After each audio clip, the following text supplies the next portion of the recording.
Ya, shalom Bapak Ibu Saudara, selamat hari Minggu. Hari ini kita bersyukur, kita ada semua karena anugerah Tuhan.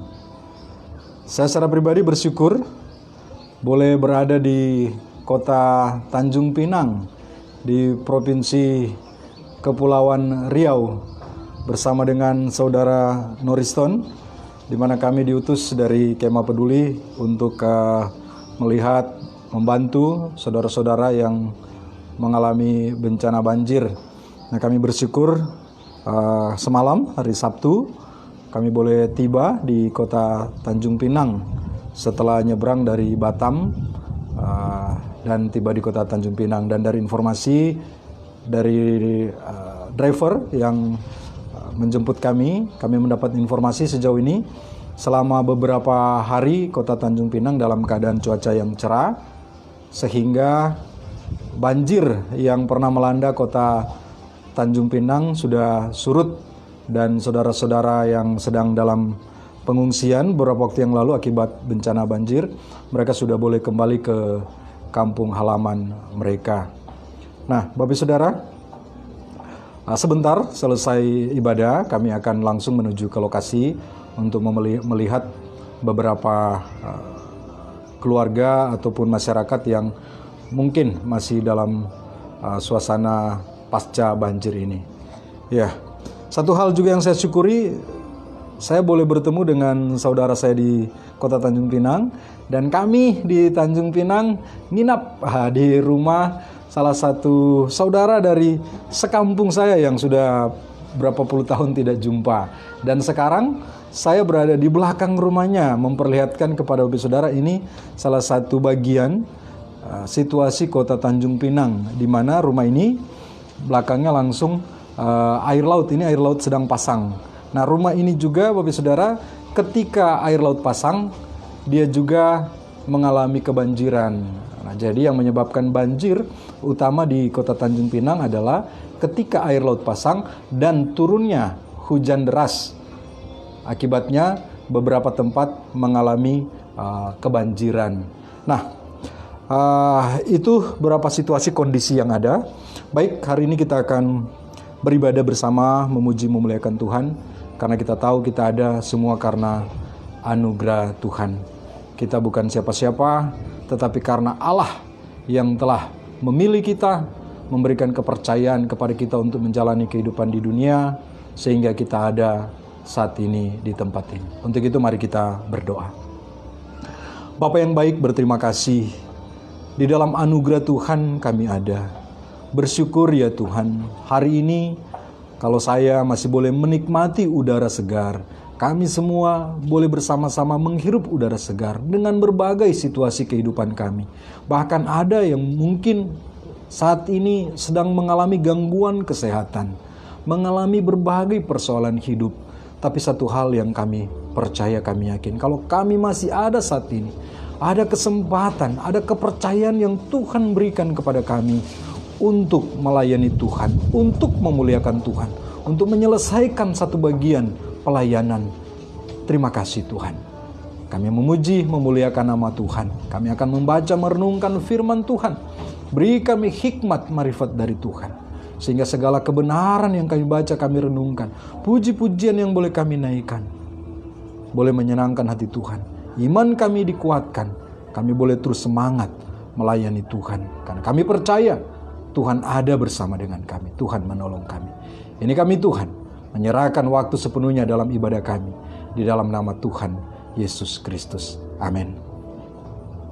Baik, Bapak Saudara, mari kita menyanyi pujian yang mengatakan, Bapa, Engkau sungguh baik. Dialah Allah yang maha baik, Dia Bapa yang sangat baik bagi kita. Bapa, Engkau sungguh baik, kasih-Mu melimpah di hidupku. Bapa, ku berterima kasih, berkat-Mu hari ini yang Kau sediakan bagiku. ku naikkan syukurku buat hari yang kau beri, tak habis-habisnya kasih dan rahmat-Mu selalu baru dan tak pernah terlambat pertolongan-Mu. Besar setiamu di sepanjang hidupku. Sekali lagi kita katakan, Bapa, Engkau sungguh baik. Bapa, Engkau sungguh baik. Kasih-Mu melimpah di hidupku. Bapa, ku berterima kasih berkat-Mu hari ini yang Kau sediakan bagiku. Ku naikkan syukurku buat hari yang Kau beri, tak habis-habisnya kasih dan rahmat-Mu selalu baru dan tak pernah terlambat pertolongan-Mu. Besar setiamu di sepanjang hidupku. Amin. Benar Bapak Saudara, Bapa kita adalah Bapa yang baik. Besar kasih setia Tuhan dalam kehidupan kita. Kalau kita melihat ke dalam hati kita, melihat ke belakang dalam pengalaman hidup kita, banyak saja hal-hal yang bahkan kita sendiri terkadang sulit menerima keadaan hidup kita di masa lalu. Tapi Bapa kita sungguh mengasihi kita. Dia menerima kita. Dia mengangkat kita sebagai anaknya. Dan Dia terus memberikan kita pemeliharaan. Sungguh Bapa yang sangat baik. Baik, mari kita merenungkan satu bagian firman Tuhan dari kitab Ibrani pasal 12. Ibrani pasal 12 ayat 1 hingga yang keempat. Ibrani pasal 12 ayat 1 hingga yang keempat. Mari kita baca bersama. Demikianlah firman Tuhan dalam kitab Ibrani pasal 12 ayat 1 hingga yang keempat. Demikian firman Tuhan. Karena kita mempunyai banyak saksi, bagaikan awan yang mengelilingi kita, marilah kita menanggalkan semua beban dan dosa yang begitu merintangi kita, dan berlomba dengan tekun dalam perlombaan yang diwajibkan bagi kita. Marilah kita melakukannya dengan mata yang tertuju kepada Yesus, yang memimpin kita dalam iman, dan yang membawa iman kita itu kepada kesempurnaan, yang dengan mengabaikan kehinaan tekun memikul salib, ganti sukacita yang disediakan bagi Dia yang sekarang duduk di sebelah kanan takhta Allah. Ingatlah selalu akan Dia yang tekun menanggung bantahan yang sehebat itu terhadap dirinya dari pihak orang-orang berdosa, supaya jangan kamu menjadi lemah dan putus asa. Dalam pergumulan kamu melawan dosa, kamu belum sampai mencucurkan darah. Bapak Saudara, demikian firman Tuhan. Dasar iman. Ya, Gereja Kemah Injil Indonesia Pos PWJ Pekanbaru, sepanjang tahun ini kita akan berbicara satu topik mengenai iman. Ya, seperti apa iman itu, dasar dan impact dari iman. Jadi kita akan berbicara tentang iman. Minggu lalu kita sudah melihat bersama, minggu pertama kita melihat bagaimana melihat dengan iman. Baru kemudian tindakan-tindakan iman dari orang-orang yang kita baca di dalam Ibrani pasal 11. Yang bahkan mereka berani meninggalkan tanah kelahiran mereka. Abraham salah satu contoh bapak iman kita. Tanpa tahu tempat tujuan, tapi dia berani melangkah.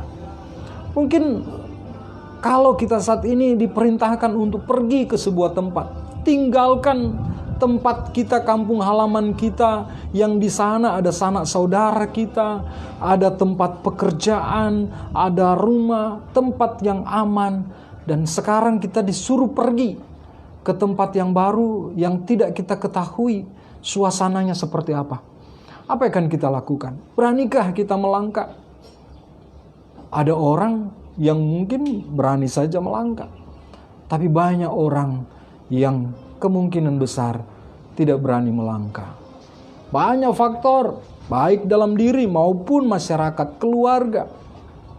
Pada dasarnya satu bagian yang sering saya dengar, ketika seseorang berada dalam situasi yang sudah baik, di tempat yang baik, ketika diminta untuk pindah ke tempat yang baru, yang tidak tahu bagaimana situasinya, salah satu nasihat dari orang terdekat, orang tua apa? Kamu ke sana mau ngapain? Di sini sudah baik, sudah aman, bersama dengan keluarga. Bagaimana kamu mau tinggalkan keluarga di sini, tempat yang sudah aman di sini? Nah, ini salah satu nasihat yang biasa kita dapati. Bagaimana dengan Abraham? Apakah dia tidak mendapati nasihat yang sama? Saya percaya pasti saja keluarganya memberikan nasihat yang sama, bahkan berusaha untuk menahannya.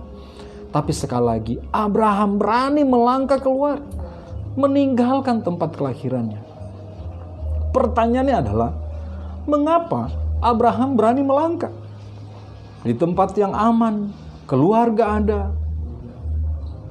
harus dia tinggalkan dan pergi ke tempat yang di sana dia tidak tahu siapa yang akan dia temui, dan bahkan tempatnya pun dia tidak tahu. Kenapa Abraham berani pergi ke sana? Demikian juga dengan beberapa tokoh iman yang lain yang sampai harus meninggalkan, harus berkorban nyawa, harus mati, rela mati, meninggalkan kesenangan hidup ini. Salah satu contoh iman, Stefanus, dilempari dengan batu, tapi terus dia rela kehilangan nyawanya. Dia rela terus berpegang kepada imannya, meninggalkan kehidupan di dunia.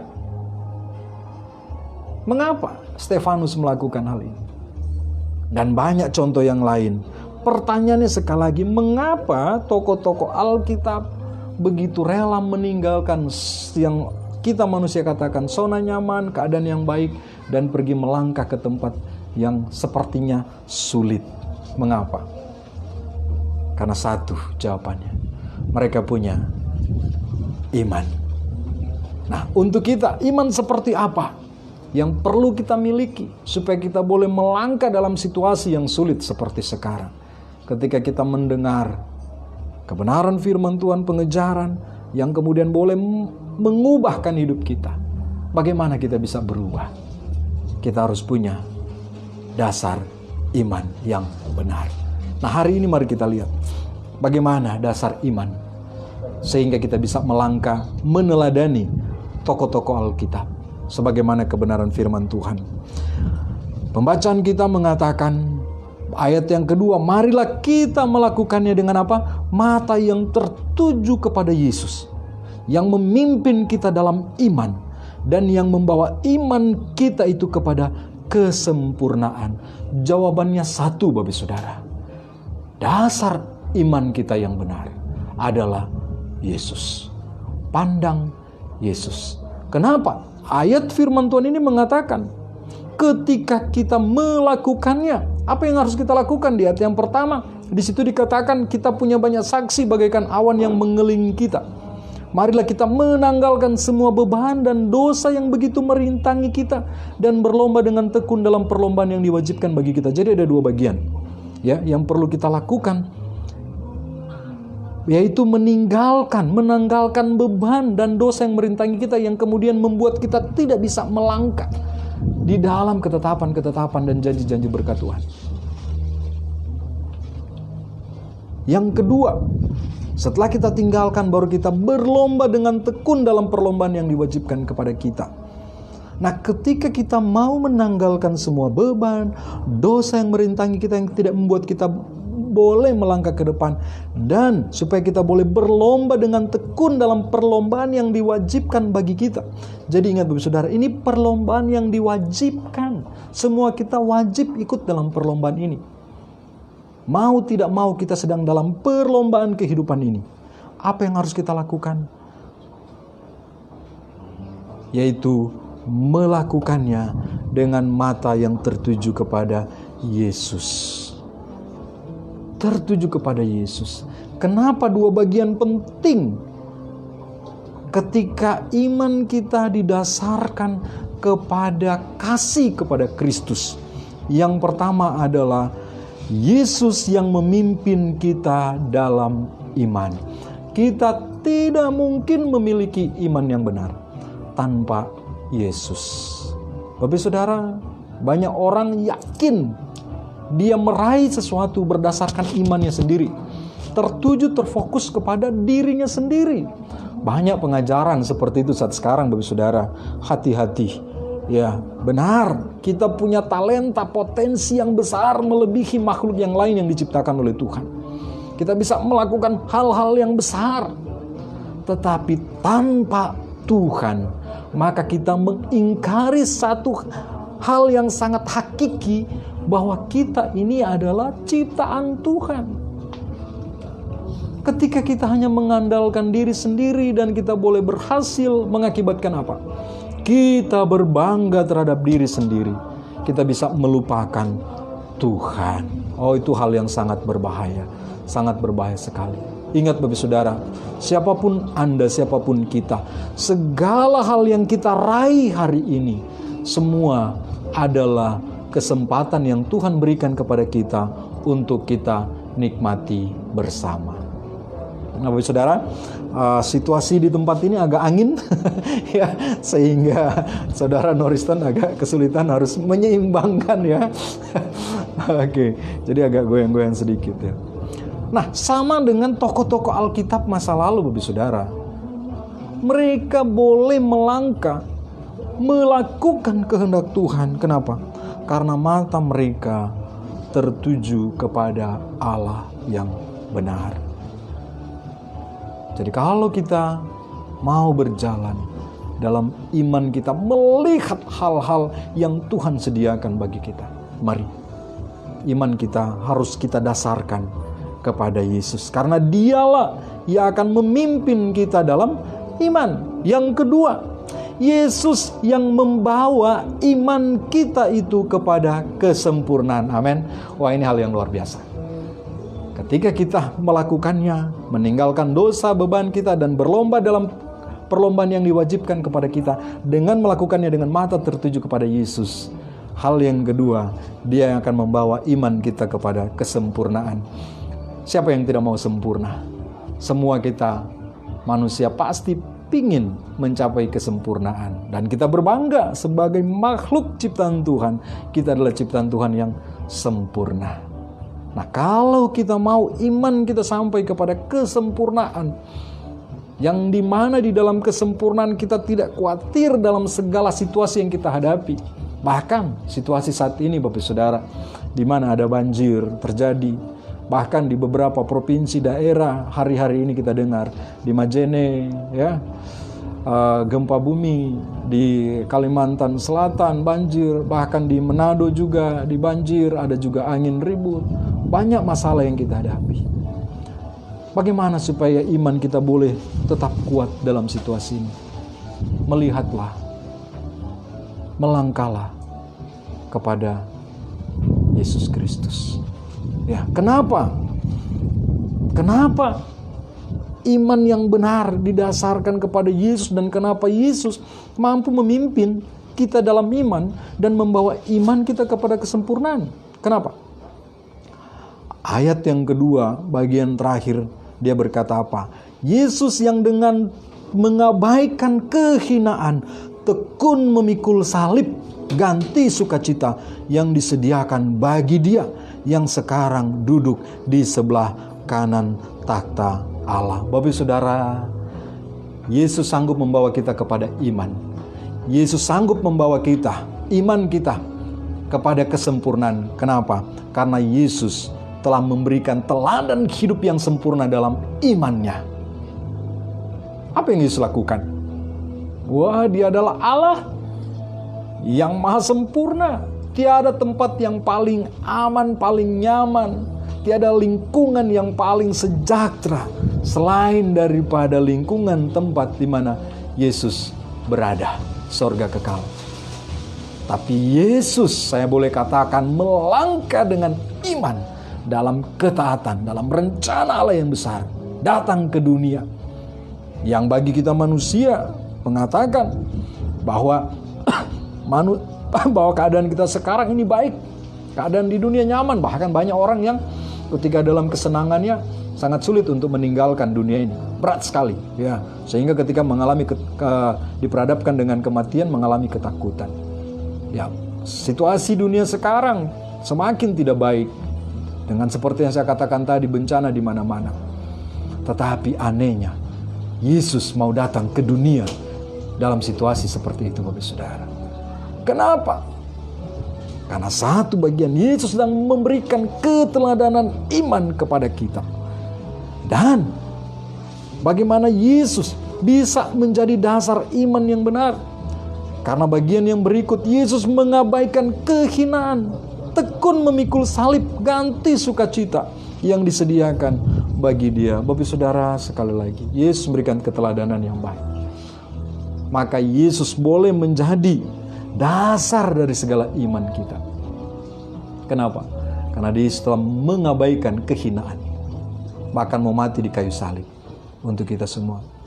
Dalam catatan sejarah, salib merupakan tempat yang paling hina, di mana penjahat yang paling bobroklah yang layak untuk disalibkan. Kalau penjahat yang mungkin yang pencuri, pembunuh ini itu nggak layak untuk disalibkan. Hanya penjahat yang benar-benar jahat yang diizinkan untuk mendapat penyaliban. Yesus mengambil bagian tersebut, mengabaikan kehinaan. Dia tekun memikul salib, Bapak Saudara. Makanya Yesus sanggup membawa kita kepada iman. Kenapa? Karena Yesus telah memberikan keteladanan. Yesus bisa membawa iman kita kepada kesempurnaan. Kenapa? Yesus telah menjalani semuanya itu. Meninggalkan tempat yang paling indah, paling nyaman, datang ke dunia.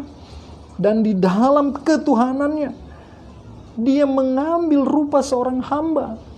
Bahkan rela mati di kayu salib. Penderitaan. Bapak Saudara, bahkan saya pun sendiri terkadang ketika menghadapi situasi antara hidup dan mati, sering berpikir, jujur ya, saya kadang-kala kalau saya merenung, membayangkan, ya bukan penderitaan Yesus ya, bukan. Murid-murid yang dianiaya, yang diperhadapkan dengan kematian, antara mati dan hidup dalam iman mereka. Apa yang harus saya lakukan? Ya, terkadang ada bagian tertentu yang rasanya agak berat ya. Tapi saya selalu berdoa, kalau Tuhan memang izinkan saya menghadapi situasi seperti itu, biarlah mata saya mau terus memandang kepada Yesus. Karena dialah yang akan menyanggupkan saya untuk membuktikan bagaimana iman mencapai kepada kesempurnaan. Ya, demikian juga dengan Bapak Saudara kita semua. Kalau kita mau memiliki iman yang benar, kalau kita mau iman kita dibawa sampai pada titik kesempurnaan, mari kita melakukan segala hal dalam kehidupan kita dengan memandang kepada Yesus Kristus. Ayat yang keempat. Ayat 3 bagian terakhir. Supaya jangan kamu menjadi lemah dan putus asa. Ya, ayat 3. Ingatlah selalu akan Dia yang tekun menanggung bantahan yang sehebat itu terhadap dirinya dari pihak orang-orang berdosa, supaya jangan kamu menjadi lemah dan putus asa. Jadi ingat Bapak Saudara, ketika iman kita sedang diuji, iman kita sedang di bawah di dalam kesempurnaan, tentu saja banyak mengalami tantangan. ingatlah kepada Yesus. Apa yang Yesus sudah lakukan? Dia tekun menanggung bantahan yang sehebat itu terhadap dirinya. Itu dari pihak-pihak orang berdosa. Supaya apa? Supaya jangan kita Bapak Saudara menjadi lemah dan putus asa. Ya. Jangan sampai kita menjadi lemah. Jangan sampai kita menjadi putus asa. Ingatlah senantiasa kepada Kristus Yesus Tuhan. Ayat yang keempat. Dalam pergumulan kamu melawan dosa, kamu belum sampai mencucurkan darah. Ya, walaupun mungkin hari-hari ini ada juga saudara-saudara kita yang di dalam perjalanan imannya menghadapi tantangan. Bahkan mungkin sampai mencucurkan darah. Bahkan mengorbankan nyawa. Itu dia sedang membuktikan iman yang mencapai kepada kesempurnaan. Mari dasarkan iman kita kepada Yesus Kristus. Ketika engkau menghadapi tantangan, mulai mengalami kelemahan, putus asa, pandanglah kepada Yesus. Dan melangkahlah dengan terus mengingat apa yang Yesus sudah lakukan bagi engkau. Ingat, Yesus telah berkorban di kayu salib, menggantikan engkau. Dan Yesus telah menikmati sukacita di balik penderitaan yang dialami. Dia mau juga kita mengalami sukacita besar di balik penderitaan, tantangan iman yang sedang kita alami hari-hari ini. Amin. Mari kita berdoa. Bapa, kami bersyukur hari ini boleh membaca kitab suci, merenungkan, memuji, menyembah Tuhan dalam segala situasi hidup. Terima banyak Bapa, Engkau sangat baik, Engkau sangat mulia. Terima kasih Tuhan, terima kasih. Berdoa, bagian firman Tuhan yang sudah kami baca, kami renungkan, tolong kami kuatkan, supaya iman kami terus di bawah kepada iman yang benar dalam Yesus. Iman kami terus bertumbuh menjadi sempurna dalam kasih setia Kristus Tuhan. Sehingga situasi kami tidak lemah, kami tidak putus asa, karena kami mau memandang kepada Yesus yang telah melewati tantangan iman, dan dia berhasil dan menikmati sukacita di balik tantangan-tantangan tersebut. Terima kasih Tuhan. Berkati saudara-saudara kami di beberapa tempat yang sedang mengalami bencana Tuhan. Tuhan tolong. Biarlah mereka dikuatkan dalam nama Yesus. Mereka dicukupkan apa yang mereka butuhkan. Berdoa bagi para relawan, orang-orang yang turun untuk membantu mereka, baik dari pemerintah, swasta, dan lembaga-lembaga manapun. Tuhan tolong mereka. Terkhusus saudara-saudara kami relawan, Kemah Peduli, Tuhan berkati, Tuhan lindungi mereka di dalam membantu saudara-saudara kami yang sedang mengalami masalah bencana ini. Terima kasih. Pemerintah bangsa dan negara kami, Tuhan tolong mereka. Berkati pemerintah bangsa dan negara kami. Biarlah mereka boleh menikmati damai sejahtera dari Tuhan. Mereka boleh melakukan tugas-tugas mereka dengan baik. Terima kasih banyak Bapak, terima kasih Tuhan. Sebentar kami akan berpisah, melanjutkan aktivitas kami. Kami percaya Tuhan menolong kami, memampukan kami untuk melakukan kebenaran-kebenaran firman Tuhan, dan melakukan apa yang Tuhan kehendaki dalam hidup kami. Terima kasih. Dalam nama Tuhan Yesus, haleluya, amin. Bapak Saudara, demikian untuk ibadah kita hari ini. Tolong topang kami.